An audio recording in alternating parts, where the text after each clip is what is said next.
ശ്രീ, അല്ല, നിങ്ങൾ കഴിക്കുന്നില്ലേ? ആ, ഞങ്ങൾ കഴിച്ചോളാം. അത് പറ്റില്ല.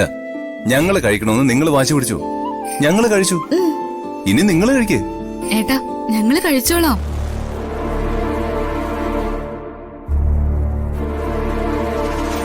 ആദ്യം നിങ്ങളോട് കുറച്ച് സംസാരിക്കട്ടെ, വിശേഷങ്ങളൊക്കെ ഒന്ന് അറിയട്ടെ. അത് കഴിഞ്ഞ് കഴിച്ചോളാം. നിങ്ങൾ ഇരിക്ക. ശ്രീ, ഹരീഷേ, സത്യം പറയണം. നിങ്ങൾക്ക് എന്തെങ്കിലും ബുദ്ധിമുട്ടുണ്ടോ?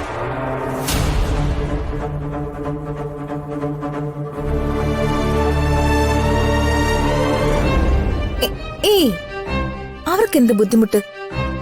കണ്ടാ തന്നെ അറിയില്ലേ അവർ ഹാപ്പിയാണെന്ന്, അല്ലേ ശ്രീ? അതെ. സത്യം പറഞ്ഞ ഞങ്ങള് വന്നത് വേറൊരു കാര്യത്തിന്. നിങ്ങൾക്കറിയാലോ ഞാനൊരു കോമ്പറ്റീഷനിൽ പങ്കെടുത്ത കാര്യം. അതിൽ ഞാൻ വിൻ ചെയ്തില്ലെങ്കിലും എനിക്കൊരു ഓപ്പർച്യൂണിറ്റി കിട്ടി. അതിൽ നിന്നും കുറച്ച് കാശും കിട്ടി. ഞാൻ അതിന് ഒരു 85,000 രൂപ മാറ്റി വെച്ചിട്ടുണ്ട്.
ഇത് വാങ്ങുന്നതില് ആത്മാഭിമാനം പണയം വെച്ചു എന്നൊരു തോന്നൽ ഉണ്ടാവേണ്ട കാര്യമേ ഇല്ല. ശ്രീയുടെ പഠിത്തത്തില് ഹരീഷിനുള്ള ഉത്തരവാദിത്വം തന്നെ എനിക്കുണ്ട്.